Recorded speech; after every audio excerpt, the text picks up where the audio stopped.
வணக்கம். ஃபைர்லைன் நியூஸ் முதன்மை செய்திகள் வாசிப்பது பத்மபிரியா. தமிழர்களுக்கும் பீகார் மக்களுக்கும் பகை உண்டாக்கும்படி நடந்து கொள்வது போன்ற அற்ப அரசியல் செயல்பாடுகளை நிறுத்திவிட்டு நாட்டின் நலன் மீது பிரதமரும் பாஜகவினரும் கவனம் செலுத்த வேண்டும் என்று முதலமைச்சர் ஸ்டாலின் வலியுறுத்தியுள்ளார். ஒடிஷா, பீகார் என எங்கு சென்றாலும் பாரதிய ஜனதா கட்சியினர் தமிழர்களின் மீதான வன்மத்தை தேர்தல் அரசியலுக்காக வெளிப்படுத்துவதற்கு தமிழ்நாடு முதலமைச்சர் என்ற முறையில் கடும் கண்டனம் தெரிவிப்பதாக ஸ்டாலின் குறிப்பிட்டுள்ளார்.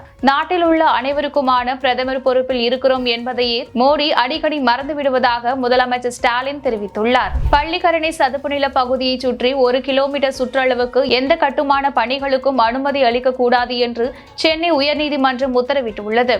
சதுப்பு நில பகுதியில் 1400 குடியிருப்புகள் கட்ட சென்னை மாநகர வளர்ச்சி குழுமம் அனுமதித்தது சட்டவிரோதம் என கூறி சென்னை உயர்நீதிமன்றத்தில் மனு தாக்கல் செய்யப்பட்டது.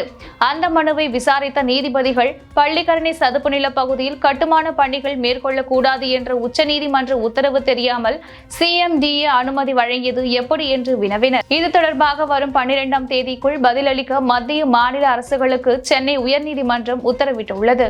கல்லூரி மாணவர்களுக்கு விலையில்லா மடிக்கணினி வழங்கும் திட்டத்திற்கு 3 நிறுவனங்களுக்கு தமிழ்நாடு அரசு ஒப்புதல் வழங்கியுள்ளது. தமிழ்நாட்டில் 2 ஆண்டுகளில் 20 லட்சம் மாணவர்களுக்கு மடிக்கணினிகள் வழங்கப்படும் என்று சட்டப்பேரவையில் அரசு தெரிவித்திருந்தது. அதற்கான பணிகள் நடைபெற்று வரும் நிலையில் முதற்கட்டமாக 10 லட்சம் கணினிகளை கொள்முதல் செய்ய 3 நிறுவனங்களுக்கு தமிழ்நாடு அரசு ஒப்புதல் வழங்கியுள்ளது. மடிக்கணினியின் மாதிரி மற்றும் அதில் இடம்பெறும் தொழில்நுட்ப அம்சங்களை ஆய்வு செய்து அதனை முதலமைச்சர் ஸ்டாலின் உறுதி செய்துள்ளார்.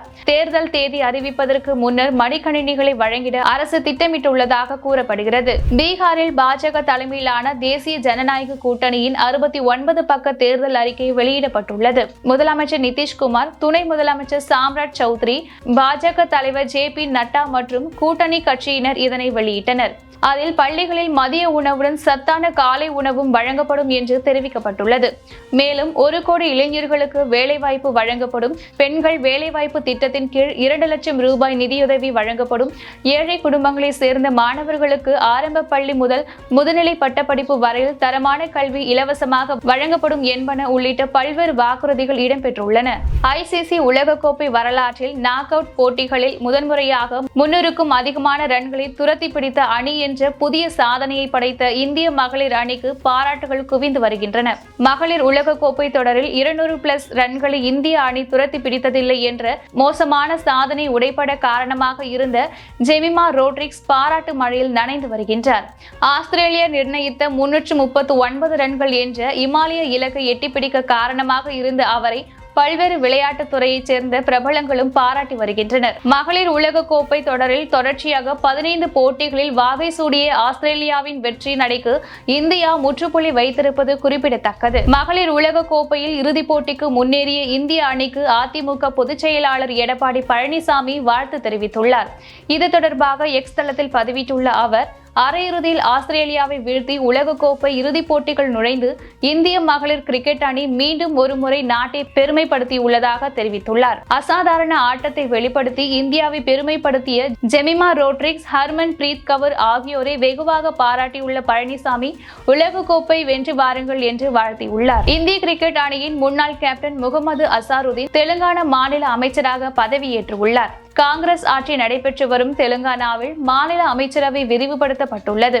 அதில் அசாருதீனுக்கு இடமளிக்கப்பட்டுள்ளது. கடந்த 2023 சட்டப்பேரவை தேர்தலில் ஜூப்ளி ஹில்ஸ் தொகுதியில் போட்டியிட்டு தோல்வியடைந்த அசாருதீன் தற்போது அதே தொகுதியில் நடைபெறவிருக்கும் இடைத்தேர்தலில் களமிறங்கவிருப்பதாக தகவல் வெளியாகியுள்ளது. கடந்த 2009ஆம் ஆண்டில் காங்கிரஸில் இணைந்த அசாருதீன் அக்கட்சியில் பல்வேறு பொறுப்புகளை வகித்துள்ளார். அமெரிக்காவும் அணு ஆயுத சோதனையில் இறங்கும் என்று அதிபர் டொனால்ட் ட்ரம்ப் மிரட்டல் விடுத்துள்ளார். ரஷ்ய ராணுவம் பறக்கும் அணு உலை எனப்படும் அணுசக்தி சோதனையில் ஈடுபட்டது உலகை அதிர்ச்சியில் ஆழ்த்தியது. இதற்கு ட்ரம்ப் கடும் கண்டனம் தெரிவித்துள்ளார். இது குறித்து அவர் வெளியிட்டுள்ள வலைதள பதிவில், அமெரிக்கா வேறு எந்த நாட்டையும் விட அதிக அணு ஆயுதங்களை கொண்ட நாடு என குறிப்பிட்டுள்ளார்.